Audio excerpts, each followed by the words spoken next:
Hello students, welcome back to my channel. आपका अपने channel Sushant classes पर स्वागत है। और स्टूडेंट, कैसे हो आप सब? उम्मीद है आप सभी के सभी बढ़िया होंगे। तो स्टूडेंट, आज एक न्यू टॉपिक स्टार्ट करने जा रहा हूँ और आज मैं बात करने वाला हूँ applied mathematics class 12th chapter number 12 financial mathematics का इंपॉर्टेंट टॉपिक परपेचुटी होता क्या है।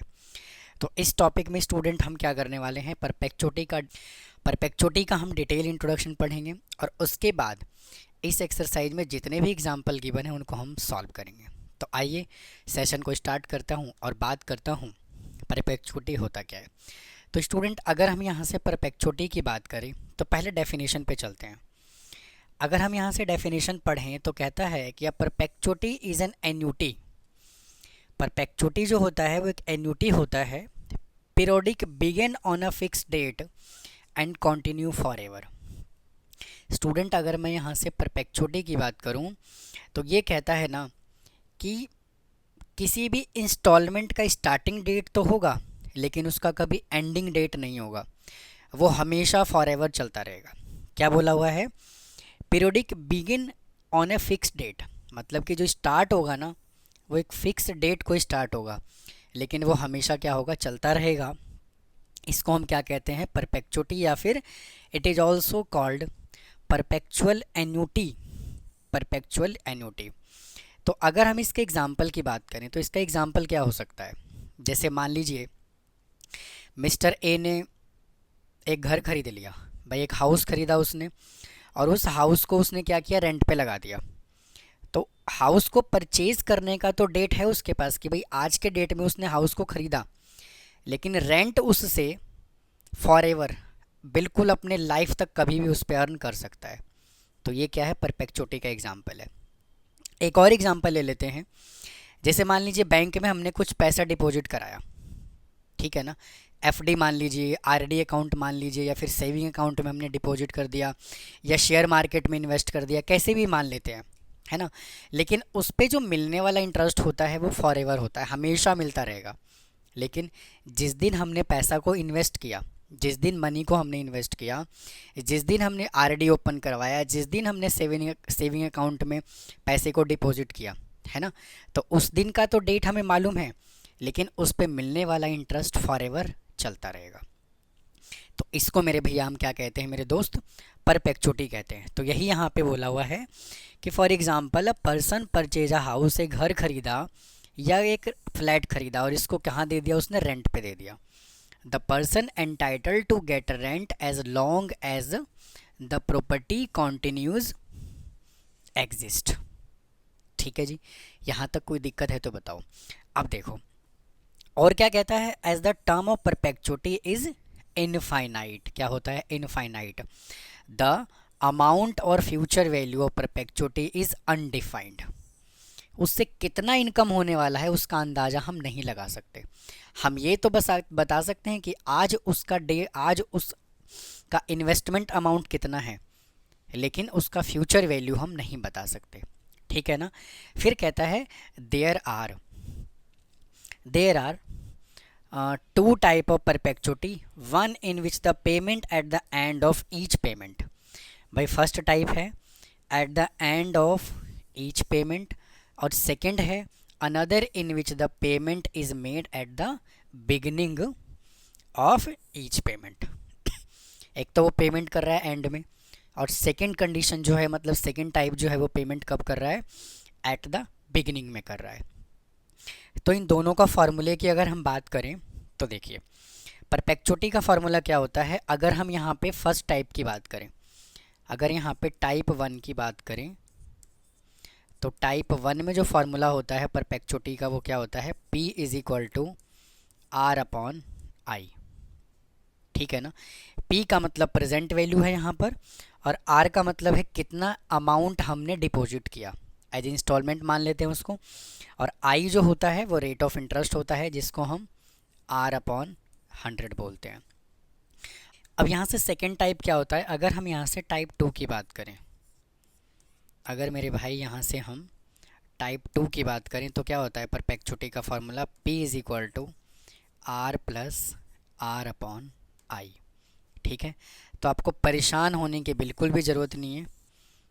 या तो आप इस फॉर्मूले को रट लो, लर्न कर लो, तो यहाँ तक सफिशिएंट है, ठीक है।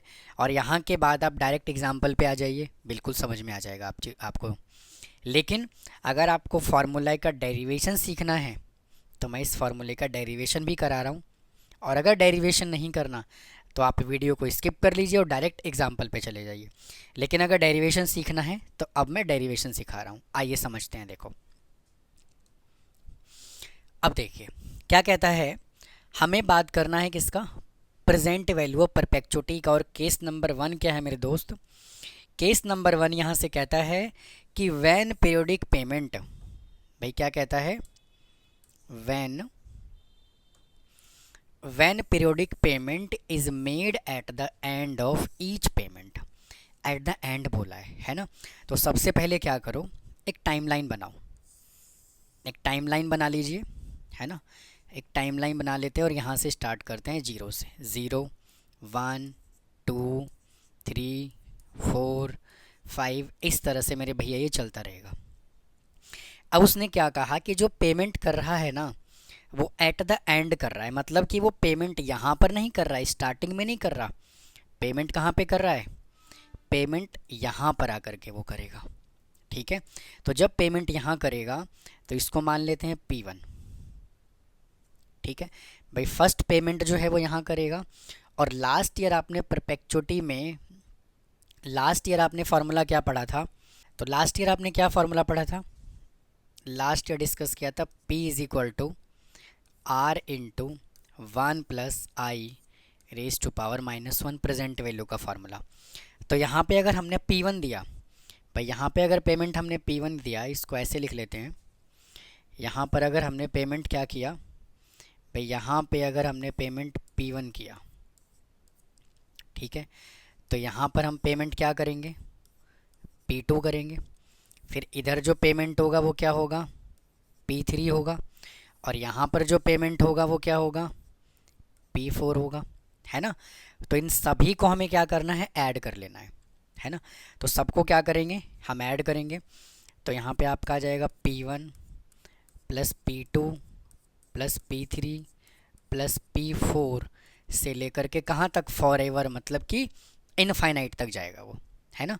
जब वो इनफाइनाइट तक जाएगा तो अगर हम यहाँ से P1 की बात करें तो P1 का फार्मूला क्या होगा, अगर हम यहाँ से P1 की बात करें तो इसका फार्मूला क्या होगा, R into 1 plus I raise to power -1। मैं इसको ऐसे लिख सकता हूँ, P1 is equal to R upon 1 plus i, भाई नीचे ला के मैंने डिवाइड कर दिया। अगर हम यहाँ से P2 की बात करें तो क्या होगा, R अपॉन 1 प्लस आई, ये सेकेंड पेमेंट की बात कर रहा है वो। अगर हम यहाँ से P3 की बात करें तो क्या होगा, R upon 1 plus I raise to power 3। भैया सर नो, तो क्या करेंगे, ये वैल्यू जो है हमें यहाँ पुट कर रहा हूँ। तो P1 हमने क्या निकाला, R अपॉन 1 प्लस आई। फिर P2 क्या निकाला, R upon 1 plus I raise to power 2। फिर P3 हमने क्या निकाला, R upon 1 plus I raise to power 3। और ये ऐसी कहाँ तक जाएगा, इन्फिनिट तक। तो ये क्या बन रहा है, ये GP सीरीज बन रहा है, क्या बन रहा है, ज्योमेट्रिक प्रोग्रेशन बन रहा है। तो ज्योमेट्रिक प्रोग्रेशन में सबसे पहले क्या निकालेंगे, इनफाइनाइट का फार्मूला अप्लाई करेंगे। तो ज्योमेट्रिक प्रोग्रेशन में अगर हम सम की बात करें तो इसका फार्मूला क्या होता है, A अपॉन 1 माइनस R, ठीक है ना। तो सबसे पहले हमें यहाँ से R निकालना है। तो R कैलकुलेट करने के लिए क्या करते हैं, सेकंड में से फर्स्ट को डिवाइड करते हैं। तो R 1 plus I raise to power 2 divided by R upon 1 plus I raise, तो R is equal to R upon 1 plus I raise to power 2 into 1 plus I divided by R। तो R से R cancel हो जाएगा यहाँ से। तो R is equal to हमने कितना निकाल लिया, और इससे कैंसिल हो जाएगा एक पावर, तो 1 अपॉन 1 प्लस आई बचेगा, ठीक है। तो यहाँ से R हमने ये कैलकुलेट किया। और A हमें क्या गिवन है, A हमें गिवन है यहाँ से फर्स्ट टर्म, ठीक है। तो भाई समझ में आ रहा होगा आपको। अब देखिए थोड़ा सा मैं इसको और छोटा कर देता हूँ, देखिए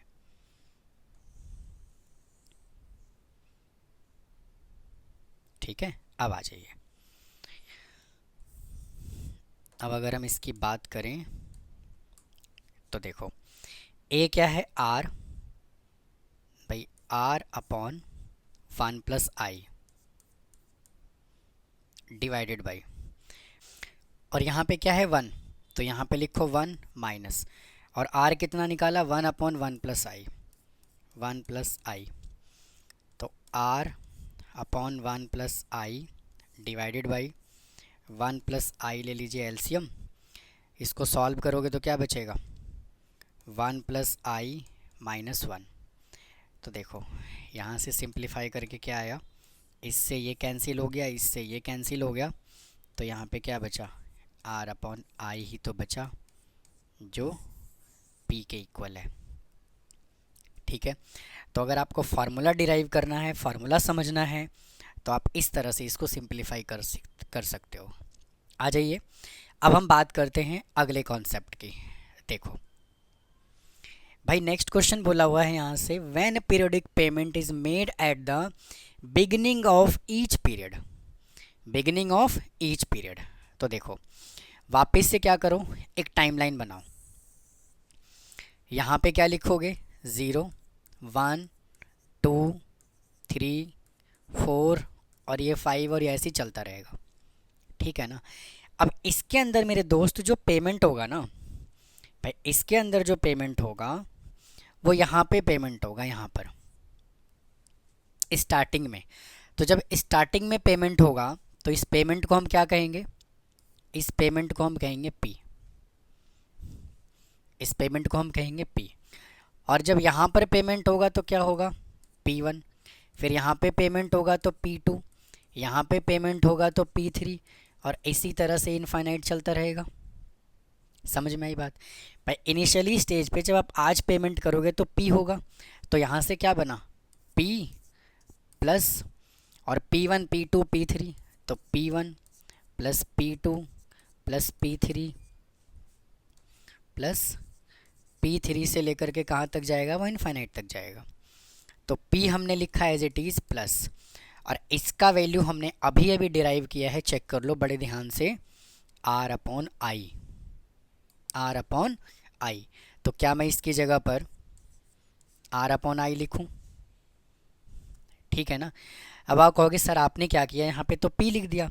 तो भाई जो प्रेजेंट वैल्यू होगा ना, इनिशियली जो पेमेंट होगा वो किसके इक्वल होगा, R के इक्वल ही तो होगा, है कि नहीं भाई। प्रेजेंट वैल्यू जो होगा वो किसके इक्वल होगा, R के इक्वल होगा। या फिर ऐसे नहीं समझ पा रहे तो आप इसको ऐसे लिख लीजिए, फर्स्ट पेमेंट जो होगा वो क्या होगा P नोट होगा। तो मैं यहाँ से ऐसे बोल रहा हूँ, प्रेजेंट वैल्यू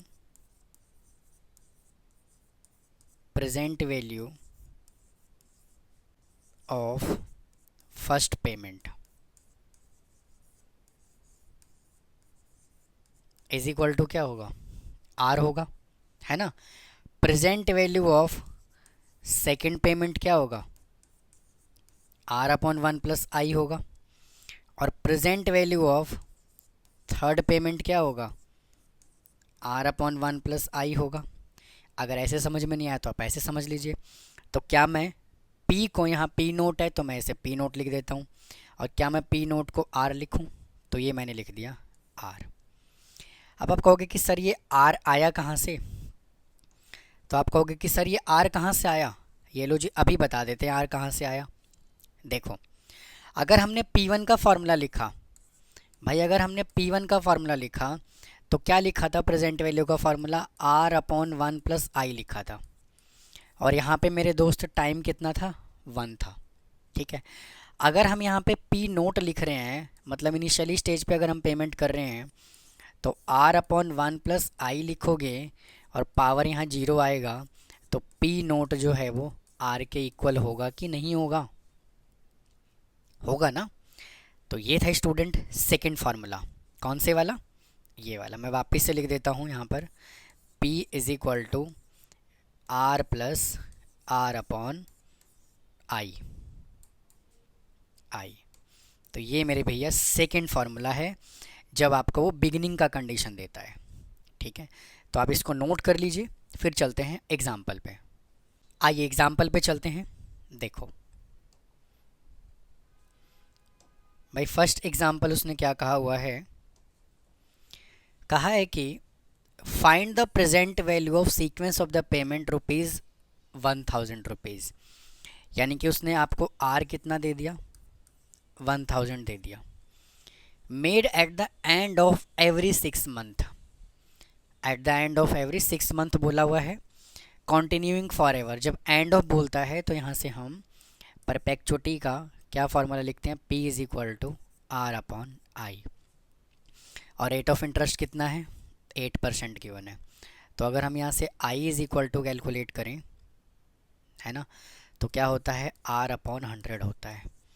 और उसने क्या बोला है, 6 मंथ, तो हमें 2 से मल्टीप्लाई भी करना पड़ेगा। तो R is equal to 8 upon 100 into 2। समझ गए। तो यहाँ से फार्मूला पुट कीजिए, P is equal to R हमें गिवन है 1000 और ये गिवन है 8 अपॉन 100 इंटू 2। तो ये पलट के चला जाएगा ऊपर। तो P is equal to 1000 into 100 into 2 divided by 8। तो इसको कैंसिल कर लोगे तो ये चला जाएगा 4 पे, इसको कैंसिल करोगे तो ये चला जाएगा 25 पे। तो P इज इक्वल टू कितना आ गया, 25,000 रुपीज़ आ गया। लो जी, ठीक है। आइए अगले क्वेश्चन पे चलते हैं। देखो, कहता है what of money is needed to invest now so as to get ₹5,000 at the beginning of every month for ever.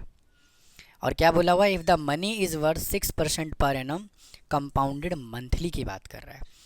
तो इसमें स्टूडेंट आर कितना दिया हुआ है हमें, भाई इसमें आर दिया हुआ है 5000 और आई कितना आ जाएगा इसका, 6% है तो 6 अपॉन 100 इंटू मंथली बोला है तो 12। लेकिन उसने एक चीज़ और कहा है, बिगिनिंग बोला है, बिगिनिंग बोला है। तो बिगिनिंग जब बोला हुआ है तो परपेचुटी का फॉर्मूला क्या होगा, R plus R upon I.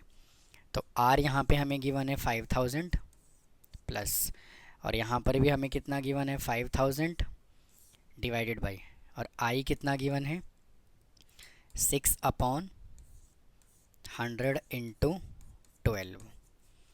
तो यहाँ से आ जाएगा कितना, 5000 प्लस 5000 डिवाइडेड बाई 6 इंटू, ये चला जाएगा ऊपर 100 इंटू 12। तो ये चला जाएगा 2 पे। तो 5000 प्लस, इसको जब सॉल्व करोगे तो आएगा 1 लाख, है ना। 5 टू या 10,000 और 1 2 ये आ जाएगा। तो 5000 और इसको ऐड कर लोगे तो कितना आ जाएगा, 5123,001 रुपीज़। तो आप इसको नोट कीजिए।